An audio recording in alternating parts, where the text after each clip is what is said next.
last plank to go on the boat is known as the whisky plank. It's necessary to toast the plank with a tot of whisky before work can continue on the boat.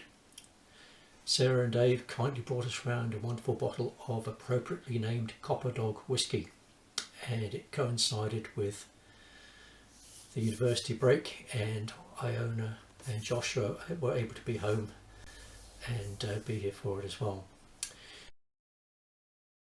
So then work continued on the boat. The skeg was attached, glued and screwed, and with big epoxy fillets either side to make it nice and strong, and the garboard join was planed down to make a flat to take the false keel. The plane I'm using belonged to my grandfather, and he was a great craftsman. He worked in the Chatham dockyard as a pattern maker, making wooden patterns which would then be cast in metal, and components used for building and repairing ships like propellers and gear wheels.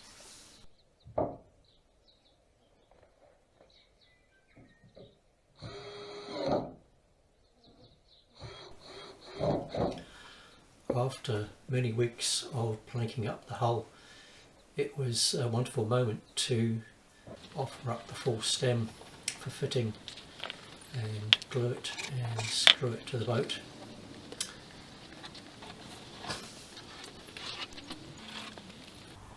And then the false keel could also be fitted and glued and screwed in place. During this time, work on the boat was periodically held up by our challenging spring weather. We had a lot of rain this spring, and every time it rained the floor of the shed would flood, making it not really ideal for dragging power cables around when working on the boat. And also we had some unseasonably cold conditions as well, which made it impossible to be using epoxy resin. But eventually all the construction was complete on the outside of the hull, and I used a epoxy filleting mix to just seal the edges of all the plywood planks.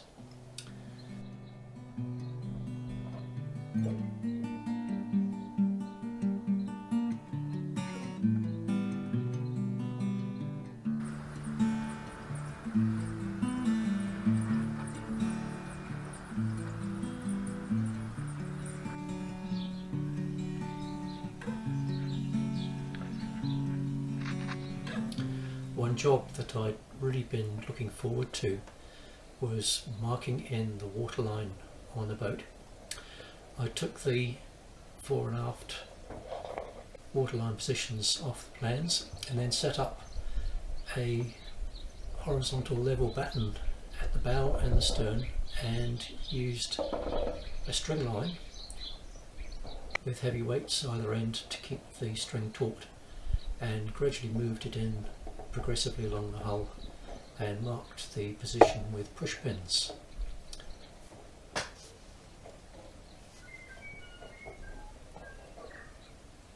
I wasn't too concerned about making little tiny pinpricks in the surface of the hull, because after this it will be covered by 5 layers of epoxy bottom coating.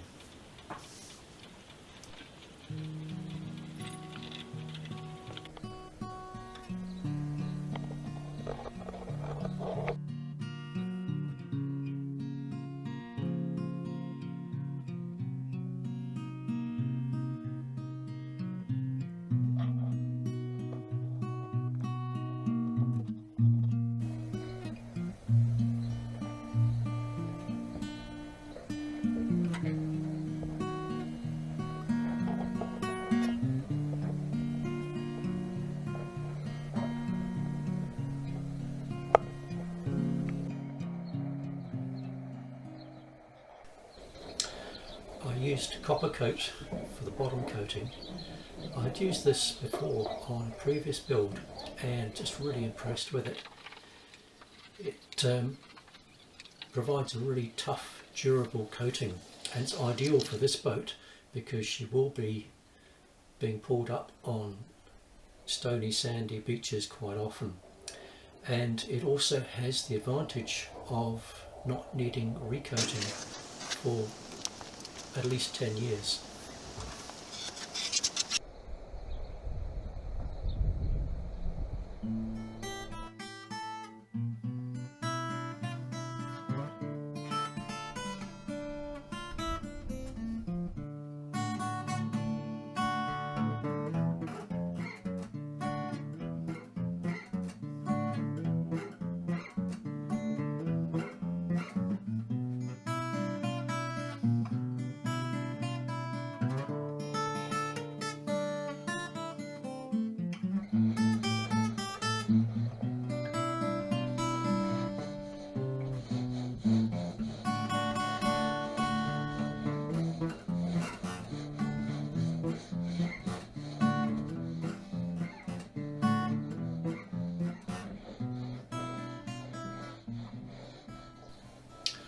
After many days of hand sanding, I noticed a strange thing. I found I could no longer open my phone with my fingerprint, and it seemed that I had managed to sand off my fingerprints.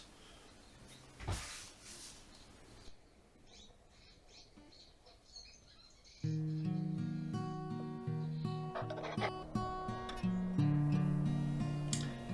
then at last spring seemed to arrive, and we had warm enough weather to be able to confidently put on a top coat on the hull.